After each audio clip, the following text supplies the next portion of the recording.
Good evening, everyone, and welcome to my physics optional class. This is the second lecture of Marathi class in UPSC COC physics optional. Okay, so this is the second lecture of Marathi class basically. Okay, so पहा third law of motion तुमचं काय आहे की to every action there is an equal and opposite reaction असं म्हणते तुमच्या न्यूटनच्या third law. ठीक आहे, न्यूटनच्या फर्स्ट आणि सेकंड लॉ आम्ही करून घेतला आहे लेक्चर 1मध्ये. ओके, आता प्लेलिस्ट बाबत मी सांगतो तुम्हाला. Playlist in Hindi the playlist is there in the description and comment. In English also the playlist is there is in the description and comment, and this is the Marathi lecture. Okay, so if someone wants in Hindi they can go for Hindi, someone wants in English they can go for English. Okay, so पहा third law of motion काय आहे न्यूटनच्या की to every action there is an equal and opposite reaction. ठीक आहे, समजा माझ्याकडे दोन ऑब्जेक्ट्स आहेत, एक आहे वॉल आणि एक आहे बॉल. एक आहे भिंत आणि एक बॉल आहे. ठीक आहे, बॉलला मी मारतो भिंतवर, तर समजा भिंत ऑब्जेक्ट नंबर 1 आहे आणि तुमचा बॉल ऑब्जेक्ट नंबर 2 आहे. ठीक आहे, so when the ball will apply the force on wall, so obviously that will be represented as F21. ठीक आहे ना. का बरं F21? कारण ऑब्जेक्ट नंबर 2 तुमचा बॉल आहे आणि भिंत तुमची ऑब्जेक्ट नंबर 1 आहे. तर force exerted by particle 2 on 1 म्हणजे बॉलद्वारे भिंतवर जो फोर्स लावला गेला तो F21 आहे. ठीक आहे, आणि भिंतद्वारे बॉलवर जो फोर्स लावला गेला तो F12 आहे. ठीक आहे ना. So basically the ball will apply force on wall and wall will apply reaction on ball. So this two forces will be equal and opposite according to Newton's third law of motion. म्हणजे न्यूटनच्या third law of motion म्हणते की F12 म्हणजे तुमच्या समजा अशी situation बनलेली आहे की वॉलनी जो फोर्स लावला बॉलवर तो F12 आहे आणि जो फोर्स बॉलनी वॉलवर लावला तो F21 आहे. ठीक आहे ना. तर these two forces will be equal and opposite and will be given as a negative sign. Negative sign म्हणजे काय? निगेटिव्ह साईन म्हणजे direction are opposite. This is what is meant by the negative sign. Okay, so in case of object falling under the gravity of earth. ठीक आहे, जेव्हा अर्थच्या ग्रॅव्हिटीच्या इन्फ्लुएन्समध्ये कोणता object fall करत असेल, समजा ही अर्थ आहे आणि हा ऑब्जेक्ट नंबर 1 आहे अर्थ, आणि तुमची जी बॉल पडत आहे अर्थच्या ग्रॅव्हिटीच्या इन्फ्लुएन्समध्ये तो ऑब्जेक्ट नंबर 2 आहे तुमचा बॉल. तर होईल असं की अर्थनी जो फोर्स बॉलवर लावला तो F12 आहे आणि बॉलनी जो फोर्स अर्थवर लावला तो F21 आहे. ठीक आहे ना. तर this two forces will be equal and opposite. म्हणजे बॉल आपल्याकडे पुल करेल अर्थला आणि अर्थ बॉलला आपल्याकडे पुल करेल. ठीक आहे, तर both will pull each other towards both will one object will pull the other towards each other. Both will pull towards each other means. Okay, so एकमेकांना ते पुल करतील. एक म्हणजे ग्रॅव्हिटेशनल फोर्स म्हणजे काय? अट्रॅक्टिव्ह फोर्स असतो ना. म्हणून अर्थ जेव्हा बॉलला पुल करेल तेव्हा ॲक्शन अप्लाय होईल अर्थद्वारे बॉलवर, आणि बॉल जेव्हा अर्थला पुल करेल तेव्हा बॉलद्वारे रिॲक्शन होईल अर्थवर. ठीक आहे, तर अशी याची डेफिनेशन आहे. ठीक आहे, आणि एक लिमिटेशन असा आहे ॲक्शन आणि रिॲक्शनच्या. हा जो न्यूटनचा थर्ड लॉ आहे याचा ड्रॉबॅक का आहे जर कोणी म्हणत असेल तर ड्रॉबॅक असा आहे की न्यूटनचा third law of motion action at a point कन्सेप्टवर आधारित आहे आणि आपला जो रिअल लाईफमध्ये जो नॉन कॉन्टॅक्ट फोर्सेस असतात ते ॲक्शन ॲट अ पॉईंट फोर्सवर आधारित नसतात. ठीक आहे, मी तुम्हाला एक एक्झाम्पल देतो की तुमच्या जेव्हा बॉल हिट करत होता भिंतला तेव्हा भिंतीने जे फोर्स बॉलवर लावला आणि बॉलने जो फोर्स भिंतीवर लावला ते दोन्ही फोर्सेस इक्वल अँड अपोजिट तर आहेत, पण ते ॲक्ट इन्स्टंटेनियसली असा म्हणतो न्यूटनचा थर्ड लॉ. पण in real life this is not always the truth. कारण की जेव्हा बॉल फोर्स अप्लाय करतो वॉलवर आणि वॉल फोर्स अप्लाय करते बॉलवर, तर तेव्हा हा तर कॉन्टॅक्ट फोर्सचा एक्झाम्पल आहे ना. तर कॉन्टॅक्ट फोर्सच्या केसमध्ये तर इन्स्टंटेनियसली बोथ विल ॲक्ट. पण अर्थ आणि बॉलच्या एक्झाम्पल जेव्हा मी घेतो तेव्हा अर्थ जेव्हा बॉलला आपल्या सेंटरकडे पुल करते ग्रॅव्हिटीमुळे आणि बॉल अर्थला जेव्हा आपल्या सेंटरकडे पुल करतो ग्रॅव्हिटीमुळे, तर both this forces do not act instantaneously. There is a little bit of time lag between the two. ठीक आहे, थोडाफार टाईम लॅग असतो दोघांच्या. म्हणजे बॉल जेव्हा पुल करतो अर्थला आणि अर्थ जेव्हा पुल करते बॉलला, तर समजा बॉलनी जेव्हा अर्थला पुल केलं त्याला मी ॲक्शन बोललं आणि अर्थनी जेव्हा बॉलवर रिॲक्शन लावलं त्याला मी त्याच्यामध्ये मी टाईम लॅग च्या मेजर मापला. तर काहीतरी थोडंफार सूक्ष्मसा थोडासा तुम्हाला टाईम लॅग मिळेल, पण याच्यात टाईम लॅग मिळणार नाही. कशात? तुमच्या कॉन्टॅक्ट फोर्सच्या केसमध्ये टाईम लॅग मिळणार नाही, पण जेव्हा बॉल आणि अर्थच्या तुम्ही ॲक्शन रिॲक्शनच्या पेअर पाहाल तर तेव्हा तुम्हाला त्यांच्यात एक टाईम लॅग मिळेल.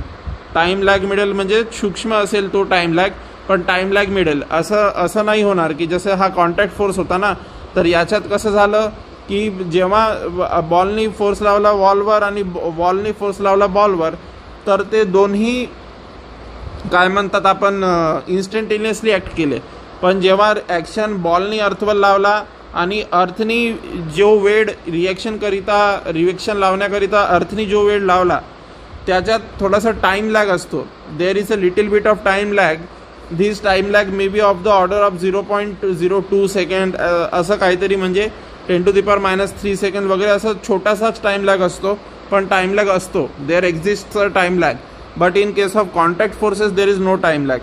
And why this is there is time lag in this case? Because this is a non-contact type of force. Okay, so in non-contact type of force there may be a time lag between the action and reaction pairs. Okay, but in case of contact forces there will not be any time lag. ठीक आहे.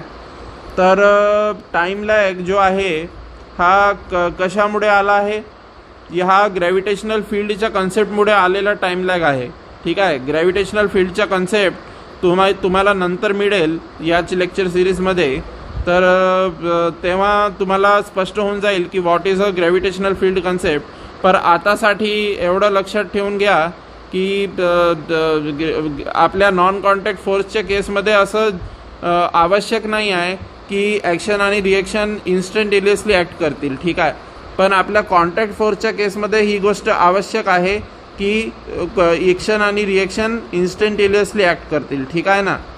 तर non contact फोर्सच्या बद्दल ही गोष्ट तुम्ही बागडून घ्या आपल्या मनात की इट इज नॉट नेसेसरी की ॲक्शन आणि रिॲक्शन इन्स्टंटेनियसली ॲक्ट करतील. ठीक आहे, नॉन कॉन्टॅक्ट फोर्समध्ये. आणि कॉन्टॅक्ट फोर्समध्ये ही गोष्ट नक्की आहे की ते विल ॲक्ट इन्स्टंटेनियसली. ठीक आहे, याच्यातही इन्स्टंटेनियसली ॲक्ट करू शकतात, पण तो केस वेगळा असतो. तो ग्रॅव्हिटेशनल फील्डवाला केस नसतो, तो केस वेगळा असतो. ठीक आहे ना, ही गोष्ट कळली असेल तुम्हाला. ठीक आहे. Now remarks are that action and reaction never acts on the same body. That is what is written over here. Now what does this mean? Action आणि रिॲक्शन कधीही एकच बॉडीवर ॲक्ट करत नाही. मी तुम्हाला सांगतो की जेव्हा तुमची भिंत आहे आणि तुमचा बॉल आहे, तेव्हा जेव्हा बॉल भिंतवर फोर्स लावतो, समजा या डायरेक्शनमध्ये लावला बॉलनी भिंतवर फोर्स आणि भिंतनी बॉलवर या डायरेक्शनमध्ये फोर्स लावला जेव्हा हे कॉन्टॅक्टमध्ये आले होते तेव्हा. ठीक आहे, तर there is no time lag because this is contact force. But action आणि रिॲक्शनच्या केसमध्ये असं कधीही नाही होत की बॉलनी वॉलला हिट केलं आणि समजा बॉलनी ॲक्शन लावला होता वॉलवर आणि रिॲक्शन पण वॉलवरच लावून घेतला. असं नाही होत, कारण की भिंतवर ॲक्शन लागेल तर रिॲक्शन बॉलवर लागेल आणि बॉलवर ॲक्शन लागेल तर भिंतवर रिॲक्शन लागेल. ठीक आहे ना. So they will act on different bodies. It will never happen that बॉलनी फोर्स लावला भिंतवर आणि तो ॲक्शन होता आणि रिॲक्शन ही भिंतवरच लावून गेला, बॉलवर नाही लागला रिॲक्शन. असं नाही होत कधी. ठीक आहे. ॲक्शन वॉलवर लागली आहे तर रिॲक्शन बॉलवर लागेल आणि ॲक्शन बॉलवर लागली आहे तर रिॲक्शन वॉलवर लागेल. ठीक आहे ना. So they will act on different bodies always. ठीक आहे, ही गोष्ट तुम्हाला लक्षात ठेवावी लागेल. Action and reaction never acts on the same body. ठीक आहे. आणखी एक कन्सेप्ट मी तुम्हाला सांगतो की समजा तुमची अर्थ आहे जी आपल्या सेंटरकडे बॉलला पुल करते. ठीक आहे. तर असं आहे की ॲक्शन समजा बॉलनी ॲक्शन लावला अर्थवर की बॉल पुल करत आहे अर्थला आपल्याकडे. ठीक आहे. पण असं कधीही होणार नाही की जी तुमची अर्थ आहे त्याने रिॲक्शन बॉलवर लागेल ना अर्थद्वारे, अशी गोष्ट आहे. पण समजा action and reaction never acts on the same body हे लिहिलेलं नसून असं लिहिलं असेल की action and reaction act on the same body. ठीक आहे, असं लिहिलेलं असतो, नेवर वर्ड नसतो इकडे. समजा थोड्या वेळासाठी असं समजून घ्या, इमॅजिनरी सिच्युएशन की नेवर लिहिलेलं नाही आहे, action and reaction acts on the same body असं लिहिलेलं आहे.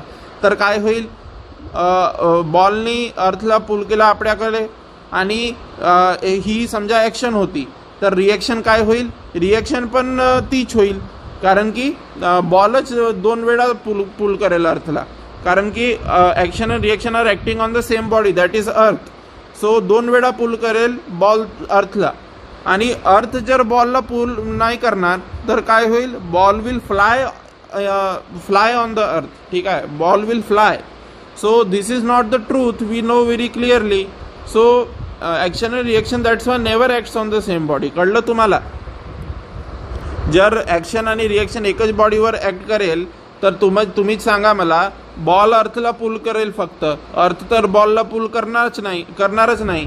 तर मग काय होईल, बॉल विल फ्लाय, बॉल उडेल हवेत. ठीक आहे. तर action reaction never acts on the same body म्हणजे ॲक्शन जर बॉलनी अर्थवर लावला असेल तर अर्थ रिॲक्शन लावेल बॉलवर. ठीक आहे, अशी गोष्ट आहे. तर ही गोष्ट तुम्हाला लक्षात ठेवावी लागेल.